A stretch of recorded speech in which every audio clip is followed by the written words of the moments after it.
my name is Dan Oxley. I'm from FARO Technologies. I'm here today to talk to you about the FARO ScanPlan.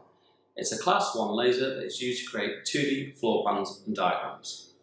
It's also, as you can see, transported in a pelly case, and shortly we'll open the case to show you what's inside. We're now going to look at the ScanPlan itself and talk through the components and what it looks like. First thing to talk about are the lasers. There's two lasers actually on board. It has a 230-degree field of view from the front, and also on the bottom you have a laser that projects. This is very important when it comes to taking photographs, but we'll talk about that at a later stage. If I turn the device slightly over, you can see there's a power button. You simply press that power button on for about 1.5–2 seconds, and it will charge the device and turn it on. At the back we have a USB adapter, we have a charging point, we have a power light so we know that we're working, and also we can see a battery.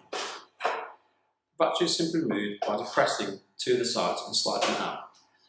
Another I like to talk about is the phone tray. If I lift this up, you can notice there are two metallic plates on the bottom and a USB hole.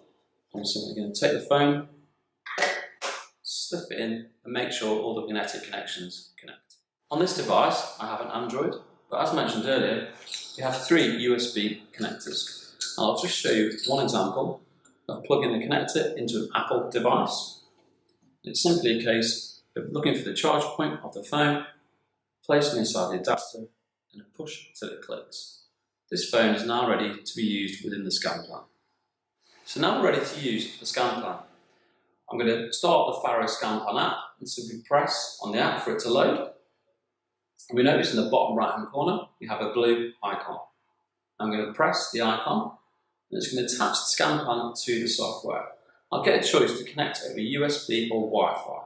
In this mode, I always want to use the USB connection, so I'll simply press the top option, and it'll tell me that it's connected to the ScanPlan. It'll then give you the license agreement, which I'm going to hit OK because I've already read it and I understand. What's also worth noting is that sometimes it can ask you to turn the USB tethering on the Android device. This software will take you to that stage if it's not already activated. I now have the availability to create a new project. A project is a collection of more than one scan. I'm simply going to hit the bottom right hand corner, which is the plus sign, and it's going to give me the ability to create a project name. If I tap into the name at the top, it then brings up the user keyboard. For the purpose of this video, I'm going to make it easy and call it Studio as I'm in the FARO Web Studio. So I press Studio and hit Go, bottom right hand corner. After a few seconds, it gives you the new plan name. It's called Studio, but also importantly, it has the level. This is the point where you need to change the level to the level that you are working on. If you're on the 4th floor, 3rd floor, etc., just change that level. This becomes very important at the end of the project and something I can explain further to you at the end. I'm happy that I'm going to be on level 1. I'm happy that I'm in the studio. So I'm going to press Add. The device is going to load. We're going to start capturing data. You see the laser out the front. So I'm going to take you on a walk. We're going to do some live scanning. Now that we've got the ScanPlan turned on and the app running, I'm going to capture some live data. So I've started to walk. You know, it's got a 230-degree field of view, so it's capturing the walls as I move. But as I've walked, I've noticed there's a point of interest, which I want to capture and add into my diagram. So I'm simply going to turn around, place the scanner, looking at the item of interest. In the bottom right hand corner, I have a plus sign. I'm going to hit my plus sign, and then I've got an option of a picture. I'm going to press the picture button, and it's going to say move ScanPlan to the position that I want. We'll notice now that the laser has also come out from the bottom, and that we talked about earlier. That's to make sure we're in exactly the same position that we want. Now, from this angle, I want to capture the sign and the fire extinguisher, so I'm going to hit confirm. It's going to bring up the photograph option within the camera.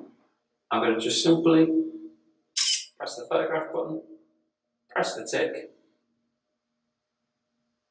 and I can see that's been annotated into my diagram. I'm now going to carry on my walk. As I'm walking around and capturing the data, it's always important to keep an eye on the screen. The screen gives us live feed as the data that's captured. If we're walking and we notice we have areas that we've missed, we can simply turn around, walk back and recapture the data. So I can see in this corner, there's a slight recess. I'm just literally going to turn to face the recess, and then I'm going to carry on walking forward. It's also very important to keep the scanner horizontal at all times. That's a very important feature of the scanner. And then I've come across another field of interest. So again, I'm going to press my plus button, press the picture, check that my secondary laser has come out, press confirm. I'm going to capture the data, press confirm, and that has now placed it in. I'm now happy with this basic plan that I've captured. So now that I've captured all the data I need, I press the red button at the bottom right hand corner, and it's going to say to me, would you like to stop mapping? At this stage I do, and do not require any further data, so I hit yes. It's going to load. I'll wait for it to save to ensure that it's been saved. It now brings up an overview screen, so I can scroll around if I need to check the project is happy that I've captured. Now I'm ready to export the data and move on to the next step.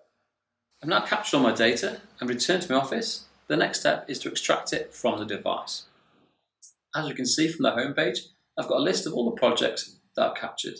In this scenario so far, I've only taken one. Had I taken more than one, they'd all be listed here. I'll select the project that I want, and for this scenario, I know it's Studio, so I press the right button there, and it's going to load the project for me. As it loads up, it gives you a 2D overview of the data that you captured. You can use this just to double check this is the information that you wish to extract. Now I need to go to the top right hand corner of the phone and press the three dots icon, and it's going to load up and give me options to extract the data. I then need to add a USB storage device into the bottom of the scanner and choose the option that I want. If I were to download the project, it would take the entire project onto the USB. I could then remove it, insert it into my laptop, and then open FARO ScanPlan2D, which is a professional drawing program, and then to make drawing and measurements of the data that I've captured. Another option would be to export it as a scene to go. This is a viewing file that allows the end user to open up the data and view it and take measurements as they can see it. Thank you for watching this video. In conclusion, I feel that the FARO ScanPlan is a portable, lightweight hand scanner which captures 2D floor plans in real time. It's affordable, it's fast, you simply walk, scan and capture the data. The scanner is really easy to use and also includes a 2D drawing program called FARO ScanPlan2D. This allows you to enhance your project with symbols, animation, satellite imagery, and also, importantly, to take measurements. Also in conjunction with this, we have Scene2Go, which is a secure offline way of sharing the project with partners, colleagues and other end users. The FARO ScanPlan really is an affordable solution which appeals to a number of markets. Security pre-planning, fire scene pre-planning, crime scene investigation, post-search warrant, executive planning, just to name a few. And again, I would just like to take this time to say thank you for watching the video and I hope you enjoyed it.